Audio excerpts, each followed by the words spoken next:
So hello and welcome everyone. स्वागत है आपका हमारे यूट्यूब चैनल में।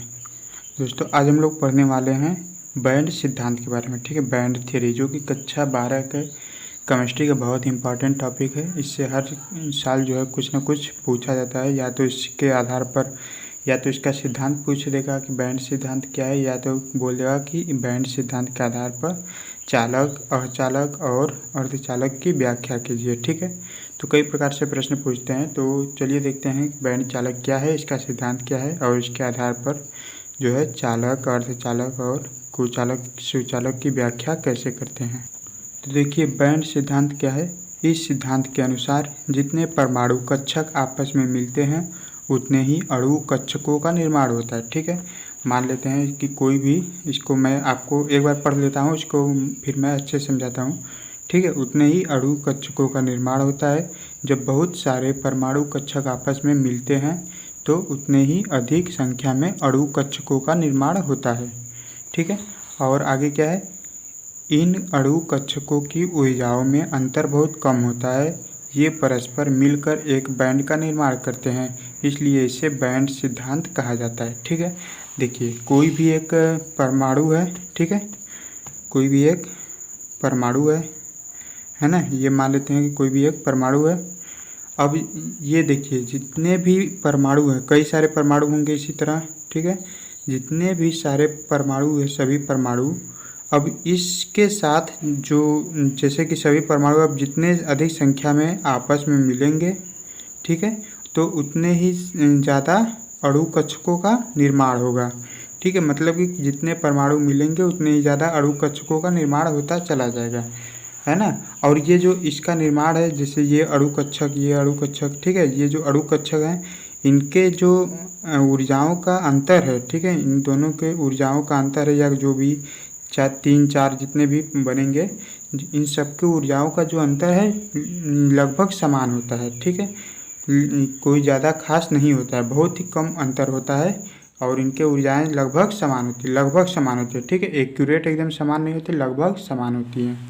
ठीक है, अब देखते हैं बैंड चालक के आधार पर चालक, कुचालक और अर्धचालक की व्याख्या किस प्रकार से किया जाता है। ये भी आपके एग्जाम में पूछा गया क्वेश्चन है। ठीक है, तो सबसे पहले देखते हैं चालक। इसको जो है सुचालक भी बोलते हैं। ठीक है, चालक को सुचालक भी बोलते हैं। देखिए चालक क्या होता है, वे पदार्थ जिनमें विद्युत धारा का प्रवाह आसानी से हो जाता है, चालक पदार्थ कहलाते हैं। ठीक है, कोई भी पदार्थ है, जैसे कि मान लीजिए ये पेन है, यह एक जो है पदार्थ है, तो इसमें अगर विद्युत धारा आसानी से प्रवाहित हो जा रहा है तो यह क्या होगा, यह एक चालक पदार्थ होगा। ठीक है, चालकों में मुक्त इलेक्ट्रॉनों की संख्या अधिक होती है। ठीक है, कोई भी देखिए मुक्त इलेक्ट्रॉन ही जो है विद्युत धारा का प्रवाह करते हैं। ठीक है, कोई भी एक ऐसी कोई चालक है, अगर इसमें मुक्त इलेक्ट्रॉन नहीं है तो इसमें विद्युत धारा का प्रवाह नहीं होगा। ठीक है, मुक्त इलेक्ट्रॉन ही जो है इसमें विद्युत धारा का प्रवाह करते हैं। ठीक है, ये बात ध्यान रखिएगा। तो जितनी अधिक संख्या में मुक्त इलेक्ट्रॉन की संख्या होगी उतनी ही अधिक जो है धारा प्रवाहित होगी। जैसे एग्जाम्पल में चांदी, तांबा, एल्यूमिनियम आदि, ये सब क्या हैं, ये सब जो है चालक होते हैं। ठीक है, अब देख लेते हैं चालक का उपयोग क्या होता है। चालक के देखिए बहुत सारे उपयोग हैं।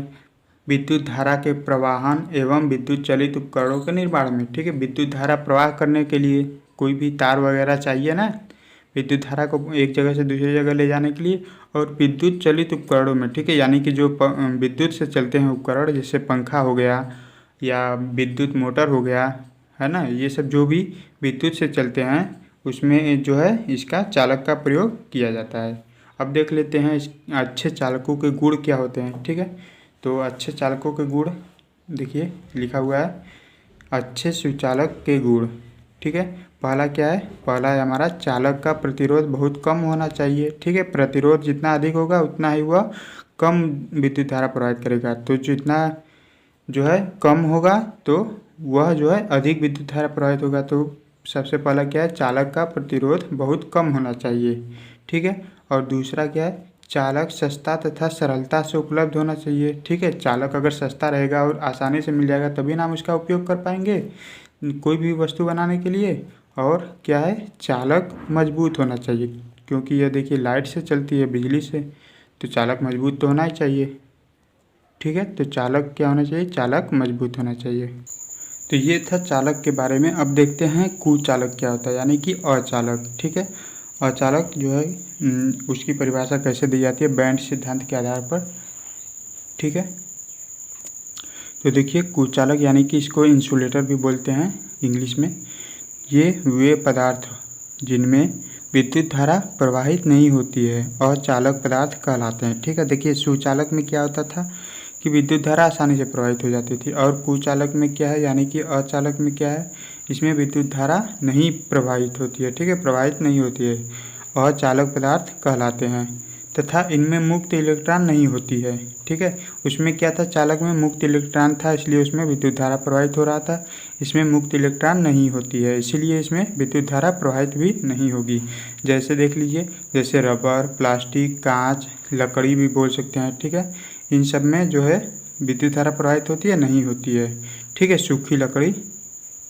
सूखा लकड़ी इसमें विद्युत धारा प्रवाहित नहीं होती है, यानी कि इसमें जो है मुक्त इलेक्ट्रॉन नहीं होते हैं। अब कुचालक के गुण देख लेते हैं। ठीक है, सबसे पहला इसका गुण है प्रतिरोध उच्च होना चाहिए। ठीक है, कुचालक का प्रतिरोध उच्च होना चाहिए। सस्ता एवं सरलता से उपलब्ध होना चाहिए, दूसरा है। ठीक है, और तीसरा क्या है, कुचालक पदार्थ मजबूत और जलरोधी होना चाहिए। ठीक है, मजबूत होना चाहिए और जलरोधी, यानी कि उसमें जो है आसानी से पानी न जाने पाए। ठीक है, तो ये जो है कुचालक के गुण हैं। अब जो है कुचालक के उपयोग देख लेते हैं हम लोग। देखिए कुचालक का उपयोग क्या है, चालक तारों के आवरण के लिए। ठीक है, यानी कि जो चालक तार होते हैं, जो तार होते हैं उसके ऊपर जो आवरण होता है, एक रबर जैसा होता है, जिसको हम जैसे छील कर उसको हम कहीं पर भी लगाते हैं ना तार को, तो उससे पहले हम उसको दांतों से छीलते हैं या किसी भी वस्तु से, तो वो जो होता है वो कुचालक ही होता है। ठीक है, और विद्युत रोधी वस्तुओं के निर्माण में, ठीक है, यानी कि जिसमें विद्युत धारा प्रवाहित ना हो, उस वस्तु के निर्माण में भी कुचालक का प्रयोग किया जाता है।